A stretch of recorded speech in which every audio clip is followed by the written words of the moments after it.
नमस्कार, मी पंजाब 25च्या दरम्यान म्हणजे धाराशिव लातूर जिल्ह्याकडे, त्याच्यानंतर परभणी जिल्ह्याकडे, त्याच्यानंतर नांदेड जिल्ह्याकडे या भागाकडे एक पाऊस असणार आहे. बीड जिल्ह्याकडे थोडाफार असणार आहे. म्हणजे सर्वदूर जिल्ह्यात पडणार नाही, फक्त काही भागामधून पडून जाईल म्हणून हा अंदाज लक्षात घ्यायचा.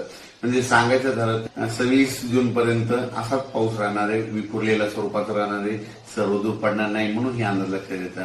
राज्यामध्ये आता ही जी वारं चालू आहे ते काही ठिकाणी 25 जूनला बंद होईल, काही ठिकाणी 26 जूनला बंद होईल आणि हे वारं बंद झाल्याच्या नंतर परत चांगलं पावसाचं वातावरण तयार होणार आहे.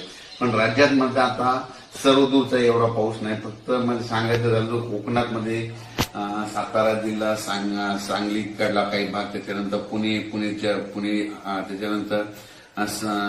त्याच्यानंतर तसंच पुढं नाशिक पर्यंत, सिन्नर नाशिक पर्यंत ते पट्ट्यामध्ये कोकणाच्या कोकणपट्टीचा पट्टा म्हणतात ते पाऊस चालू राहणार आहे.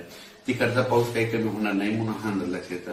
आणि राज्यात मात्र उर्वरित भागामध्ये मात्र 23 मध्ये हे विदर्भाच्या इकडल्या पट्ट्यातच पाऊस पडणार. परत एकदा सांगतो, म्हणजे जळगाव जिल्हा, संभाजीनगर, त्याच्यानंतर जालना, बुलढाणा, त्याच्यानंतर अकोला, अमरावती, वाशिम, हिंगोली, त्याच्यानंतर यवतमाळ, अकोला आणि हे नांदेडचा असा ह्या पट्ट्यामध्ये असा पाऊस पडणार.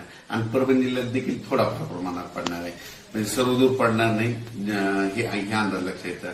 पण 23-24चा मात्र 23-24-25 आहे मात्र लातूर भागाकडे पाऊस असणार आहे.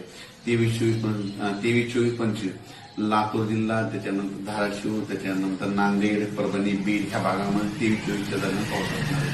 सर्वदूर असा काही पाऊस नाही, फक्त जिल्ह्यामध्ये कुठेतरी अर्ध्या भागामध्ये येऊन जाईल म्हणून हा अंदाज लक्षात येतात. अचानक वातावरणात बदल झाला तर लगेच शेतकऱ्याला एक उद्या मेसेज दिला जाईल. धन्यवाद.